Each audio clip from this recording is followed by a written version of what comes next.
Hi hello नमस्कार। आज आपण मटन बिर्याणी बनवणार आहोत। त्यासाठी मी इथे बघितलं 1 किलो मटन घेतलेलं आहे। छान तेलामध्ये परतून घ्यायचं आहे।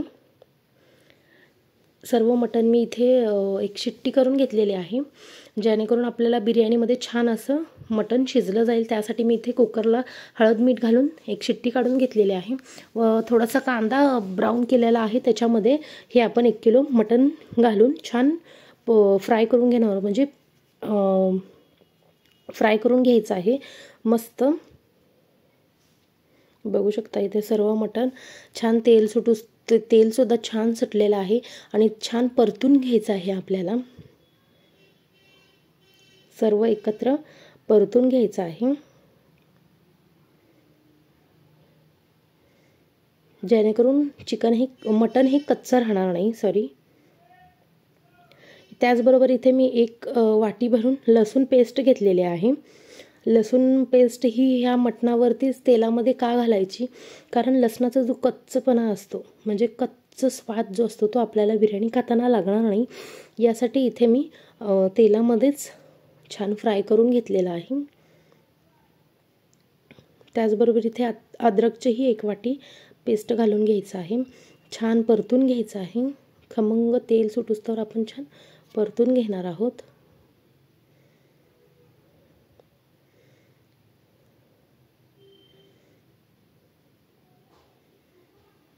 इथे मी कोथिंबीर, पुदिना आणि मिरची याचंही वाटण करून घेतलेलं आहे। ते सुद्धा आपण छान मटणाला लावून घेणार आहोत, म्हणजे छान तेल सुटूस्तोवर फ्राय करून घेणार आहोत। मस्त आपल्याला परतून घ्यायचं आहे, जेणेकरून कच्चं जे स्मेल असतं ती लागणार नाही आपल्याला बिर्याणी खाताना। त्याचबरोबर इथे 3 साईजचे मोठे टमाटे घेतलेले आहेत। हे वैशाली टमाटे आहेत। हे वैशाली टमाटे तुम्ही छान लांब चिरून घालायचे आहे। छान सर्व एकजीव करून घ्यायचं आहे। याच्यामध्ये मी एक वरून थोडासा तळलेला कांदाही घालत आहे, याच्यामुळे टेस्ट खूप छान येते। मटन बिर्याणीला कांद्याशिवाय अजिबात टेस्ट नाही। इथे बघू शकता 1 ते 1.5 चमचा मी जिरे पावडर घातलेली आहे। त्याचबरोबर इथे मी बिर्याणी मसाला घालत आहे। तुम्ही कुठल्याही कंपनीचा बिर्याणी मसाला आणू शकता। हा मटन बिर्याणी मसाला आहे लकीचा। छान आपल्याला 2 ते 3 चमचे मटन मसाला घालायचा आहे। त्याचबरोबर इथे आपण छान मिक्स करून घ्यायचं आहे।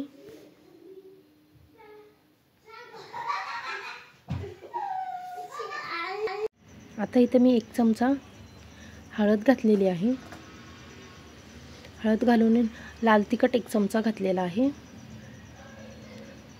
सर्व आपल्याला मिक्स करून घ्यायचं आहे। इथे गरम मसाला सुद्धा मी अर्धा चमचा घातलेला आहे। जास्त गरम मसाल्याचा वापर करू नये। त्याचबरोबर इथे मी तांदूळही भिजवून घेतलेला आहे आणि दुसऱ्या पातेल्यामध्ये पाणीही तांदूळ शिजवण्यासाठी उकळून घेतलेलं आहे। इथे 1 ते 1.5 चमचा आपण चवीनुसार मीठ घालणार आहोत। बघू शकता किती छान आपलं मटण असं शिजत आहे। किती सुंदर अप्रतिम असं हे मटण आपलं दिसत आहे। इथे आपण 1 ते 1.5 वाटी आपण दही घातलेलं आहे आणि छान परतून घेतलेलं आहे। त्याचबरोबर आपण पाणी उकळल्यानंतर सर्व खडे मसाले आणि मिरची पाण्यामध्ये छान उकळून घेणार आहोत।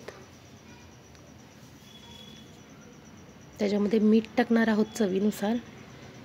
आपल्याकडे दोन्हीकडे आपल्याला समान बॅलन्स करून मीठ घालायचं आहे, म्हणजे भातातही जास्त मीठ न होता कामा नये आणि इकडे मसाल्यामध्ये पण जास्त मीठ होऊ नये याची काळजी घ्यावी।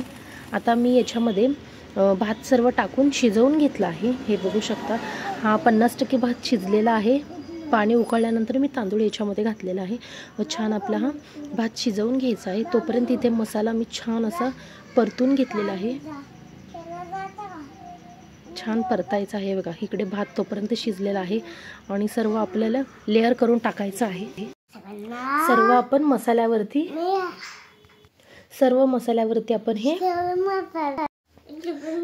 मसाल्यावरती हे तांदूळ शिजलेले तांदूळ 80 ते 90% आपण तांदूळ शिजवून घेतलेला आहे व ते सर्व आपण मसाल्यावरती, मटनच्या मसाल्यावरती सर्व आपण घालून घेणार आहोत आणि बघू शकता त्याचबरोबर इथे कोथिंबीर आणि पुदिना आणि तळलेला कांदा सर्व मध्ये लेअर घातलेलो आहोत आणि त्याच्यावरती अजून आपण एक भाताची लेअर घातलेलो आहोत। छान सर्व आपण लेअर घालून इथे थोडा ब्राऊन ऑनियन घालणार आहे आणि कोथिंबीर पुदिना थोडंसं घालणार आहे। त्याच्यामुळे आपली बिर्याणीला टेस्टही छान येते आणि दिसणंही खूप सुंदर दिसते बिर्याणी।